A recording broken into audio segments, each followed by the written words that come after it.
അപ്പം ഞങ്ങളാണ് ചെന്ന് സ്കോഡായിട്ട് CS റാങ്കൊക്കെ കളിച്ചുകൊണ്ടിരിക്കുമ്പോൾ എന്ന് പറഞ്ഞാൽ ഓപ്പോസിറ്റ് വന്ന പ്ലേയേഴ്സ് എന്ന് പറഞ്ഞാൽ തമിഴന്മാരാണ്. പക്ഷെ അവർ കുറേ ടീം അപ്പ് ആവാൻ നോക്കുന്നുണ്ട്. ടീം അപ്പ് ആവണമെന്നൊക്കെ ചോദിച്ചു. അപ്പോൾ ഞാൻ പറഞ്ഞു എന്തായാലും കുഴപ്പമില്ല, അവർ ടീം അപ്പ് ആവാം, അവർ നോക്കിയതല്ലേ നമുക്കങ്ങ് ടീം അപ്പ് ആവാന്നൊക്കെ. പിന്നെ എന്തായാലും അവർ നമ്മൾ ചതിക്കുമെന്നൊന്നും അറിയില്ല. പക്ഷെ നമ്മളങ്ങ് ടീം അപ്പ് ഒക്കെ ആയിട്ടൊക്കെ ഉണ്ടാകും കേട്ടോ. പിന്നെ അതിൽ പ്ലേയേഴ്സ് എന്ന് പറഞ്ഞാൽ കുഴപ്പമില്ലാത്ത പ്ലേയേഴ്സ് ഉണ്ടാകും. ഓൾഡ് പ്ലേയേഴ്സ് ആ ചെക്കനാണ് 5 years ഇടയ്ക്കിടയ്ക്ക് ഇട്ട് കാണിച്ചപ്പോൾ മനസ്സിലായും കുഴപ്പമില്ലാത്ത ഓൾഡ് പ്ലേയേഴ്സ് തന്നെയാണ്. പിന്നെ എനിമീസ് ആണെങ്കിൽ 4 പേര് അവിടെ വേറെ സ്കോഡ് ഇമോട്ടൊക്കെ ഇട്ടുകൊണ്ടിരിക്കുന്നുണ്ടായിരുന്നു. അപ്പോൾ ഞാനൊന്നും നോക്കിയില്ല, നമ്മുടെ അടുത്ത് ആകെ കോപ്പറേറ്റ് സ്കോഡ് ഇമോട്ട് മാത്രം എക്യൂപ്പ് ആക്കിയിട്ടുണ്ടായിരുന്നല്ലോ. അപ്പോൾ ഞാൻ നോക്കിയില്ല ഈ ഇമോട്ടം കിട്ടുന്നുണ്ടായിരുന്നു. പിന്നെ നിങ്ങൾക്ക് തന്നെ അറിയാലോ CS റാങ്ക് എന്നൊക്കെ എന്ന് പറഞ്ഞാൽ നമുക്കൊരു ടീം അപ്പായി കിട്ടിക്കഴിഞ്ഞാൽ മാക്സിമം അവരെന്ന് പറഞ്ഞാൽ അവരുടെ കളി ബൂയടിക്കാൻ വരുന്ന ടീമുകളുണ്ടാവും. പിന്നെ എന്ന് പറഞ്ഞാൽ ചിലപ്പോൾ ചില ആൾക്കാരൊക്കെ നന്മയുള്ള ലോകം ഉണ്ടാവും. പക്ഷേ കൂടുതൽ ആൾക്കാരെന്ന് പറഞ്ഞാൽ ബൂയടിക്കാൻ വേണ്ടിയൊക്കെ വരുന്ന ടീമാട്ടോ. അപ്പോൾ ഇവരെന്ന് പറഞ്ഞാൽ ഫസ്റ്റ് ടൈമിൽ നോക്കുകയാണെങ്കിൽ ഡ്രാഗൺ ഫ്രീസ് ഒക്കെ എടുത്ത് എറിഞ്ഞിട്ടുണ്ടായിരുന്നു. പിന്നെ നമുക്ക് ഡ്രാഗൺ ഫ്രീസ് നല്ല ഡാമേജ് ഒക്കെ കിട്ടി.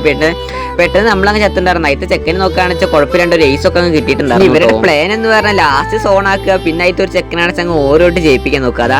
അതൊക്കെ അവരുടെ പ്ലാൻ ഉണ്ടായിരുന്നു. പിന്നെ എന്തായാലും കുഴപ്പമില്ല, നമ്മളെന്തെങ്കിലും അവരായിട്ട് ടീം അപ്പ് ആയതല്ലേ, നമ്മൾ ചതിക്കാനൊന്നും പോകണ്ട, നമുക്ക് ടീം അപ്പ് ആയിട്ട് നിൽക്കാനൊക്കെ വെച്ച് പിന്നെ ഇത്ര കൊണ്ട് ഞാനൊക്കെ ഈ വേൻ്റെ മേളിലൊക്കെ ഇടുന്ന ഇമോട്ട് കിട്ടി കളിച്ചുകൊണ്ടിരിക്കുന്നുണ്ട്. അപ്പോൾ അതിൽ ഒരു ചെക്കൻ എന്ന് പറഞ്ഞാൽ ഇടയ്ക്കിടയ്ക്ക് ഇങ്ങനെ 5 years old ഇട്ടുകൊണ്ടിരിക്കുന്നുണ്ട്. പക്ഷേ ആരും അത് മൈൻഡ് ആക്കണമെന്നില്ല കേട്ടോ. പിന്നെ നിങ്ങൾ ഇപ്പോഴും വീഡിയോ ഒക്കെ കണ്ടിട്ട് ലൈക്ക് അടിക്കാത്തല്ലോ മച്ചന്മാർ കാണുന്നുണ്ടെന്നുണ്ടെങ്കിൽ ജസ്റ്റ് അങ്ങ് ലൈക്ക് അടിക്കാൻ മറക്കണ്ട കേട്ടോ. പിന്നെ ഇത്ര കൊണ്ട് നോക്കുകയാണെങ്കിൽ മെഡിക്കറ്റ് ഒക്കെ അടിക്കാന്നൊക്കെ വെച്ച് മെഡിക്കറ്റ് അടിച്ചുകൊണ്ടിരിക്കുമ്പോൾ അതിൻ്റെ പ്ലെയർ ആണ് കട്ടാനൊക്കെ ഇട്ട് അവിടെ ഇവിടെയൊക്കെ വീശി ആർക്കൊക്കെ കൊണ്ട് എനിക്ക് 1-2 ഡാമേജ് ഒക്കെ ഉണ്ടായിരുന്നു. പിന്നെ ആ ചെക്കനാണെന്ന് അങ്ങനെ ഓരോ ഇട്ടിട്ട് കളി 6 റൗണ്ട് അവർ എടുത്തിട്ടുണ്ട്. അപ്പോൾ എന്തായാലും ശരി, എന്നടുത്ത് വീഡിയോയിൽ കാണുന്നവർ ഓക്കെ ബൈ.